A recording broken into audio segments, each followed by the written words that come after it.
series. It is Wednesday and it is Jess, and instead of our typical 2 topics that we normally have, we have 1 topic, and it's a pretty serious one. Today, if you're watching on Wednesday, it is World Suicide Prevention Day, and in light of that, we have 1 topic this week of suicide, particularly in the LGBTQ community, but also just talking about suicide more generally. And as a disclaimer in the beginning of the video, I want to put out a trigger warning. I know that for some people, talking about suicide can be triggering, so I will not be offended at all if you click off of this video.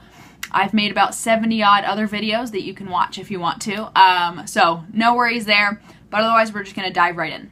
So after watching Shayna's video yesterday about busting some myths regarding mental health and mental illness, I decided to do some myth busting of my own, but around suicide. Like Shayna said, I want to stress that I am not a licensed mental health professional. What I have to say comes from my undergraduate psychology degree, my experience both professionally and volunteer-wise in mental health services, my 21 years of living, and the internet. So take that with a grain of salt. In the description down below, I'm going to put a bunch of links for you if you are feeling suicidal or if you know someone who may be feeling suicidal. So please check out the description below with all of the resources that I'm going to put down there. So let's jump right in with the myths. Myth: people who talk about suicide are just trying to get your attention. That's wrong. People who are talking about suicide, that they might kill themselves, are not doing it to get are not being attention seekers. They are going through something incredibly painful. They're in crisis and they are reaching out for help. It's an incredibly hard thing to do. It's an incredibly brave thing to do, and you need to listen to that. They're putting their trust in you that you are going to be there for them. Don't worry about what do I say, when do I say it, I don't know what to say, I'm so overwhelmed. Just being present for your loved one will be really meaningful for them.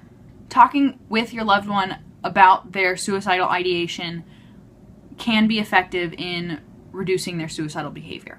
Myth: people who talk about dying don't really want to die. It's all just talk. Sometimes people just want their pain to end, and they see suicide as the only option for fulfilling that need. But one of the warning signs of suicide is talking about your suicidal ideation with someone in your life. Take it seriously. Don't be afraid of feeling foolish as though it's just a joke or of offending the other person. Always take it seriously. Myth: there is no prevention or warning signs of suicide. That's just not true. There are a lot of different techniques to prevent suicide, and there are a lot of warning signs to watch out for in the people around you. Some different prevention techniques include early identification and treatment of people with substance abuse, mental health, and chronic pain disorders. Training non-specialized health workers. Follow-up care for people that have attempted suicide. Responsible media reporting, and listening to someone when they are telling you that they're feeling suicidal. Some different warning signs for suicidal behavior is talking about feeling suicidal, having excessive or inappropriate amounts of guilt, talking about feeling really trapped or in an unbearable amount of pain, an increase in substance abuse, reckless or agitated behavior, isolation, change in sleeping patterns, extreme mood swings, and making arrangements. So that's like saying your goodbyes, putting your affairs in order, giving your possessions away. Myth: people who attempt suicide are weak. They're not. These are people that are going through, like I said, an unimaginable amount of pain that if you haven't been there, you're not going to be able to really comprehend it. These are people, I mean, I see them as people who need help. And people who need help are not weak. We all need help. We all need support. We all need love. These are not individuals that I would consider weak in any way. Myth: people who attempt suicide are crazy. Before I go on a rant about how hurtful the word crazy can be, it should be said that people who attempt suicide do not necessarily have a mental illness. While there is a strong link between having a mental illness and attempting suicide, not everyone who attempts suicide has a mental illness. They can have a more acute rather than chronic crisis going on in their life. Myth: asking someone if they are suicidal could plant the idea in their head it can be safer just to not ask if someone's suicidal in case they get the idea from you. This is a question that I got a lot working in mental health services in college.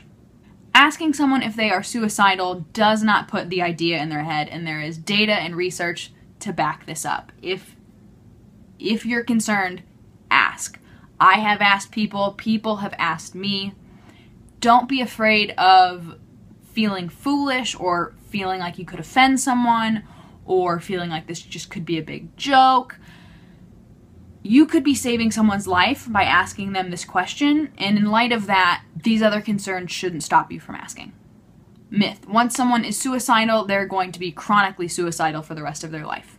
It is true that after a person tries to commit suicide the first time, they are more likely to have repeat suicide attempts. However, that is usually short-term and situation-specific. Individuals who have attempted suicide in the past can absolutely go on to live happy and healthy lives. Myth: young people don't commit suicide because they have their whole lives ahead of them. Statistically speaking, suicide is the third leading cause of death in young people ages 15 to 24 in the United States, and in Canada it is the second leading cause of death in young people ages 10 to 24. Myth: suicides always peak during the holidays. I used to think this was true, but I recently found out that there is no data to back that up. So that is it for me this week, guys. Thank you for watching this video. It's an important topic for me, working in mental health, etc., etc. I've talked to you guys about it a lot, but this is a meaningful video for me, so thank you for sticking around.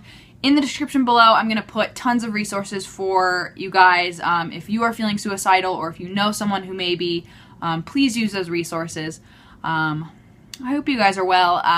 Also in the comments below, please leave topic suggestions as well for next week's video. I hope you guys are all okay, you're all happy, and you're all enjoying what you're doing. I will see you guys next Wednesday.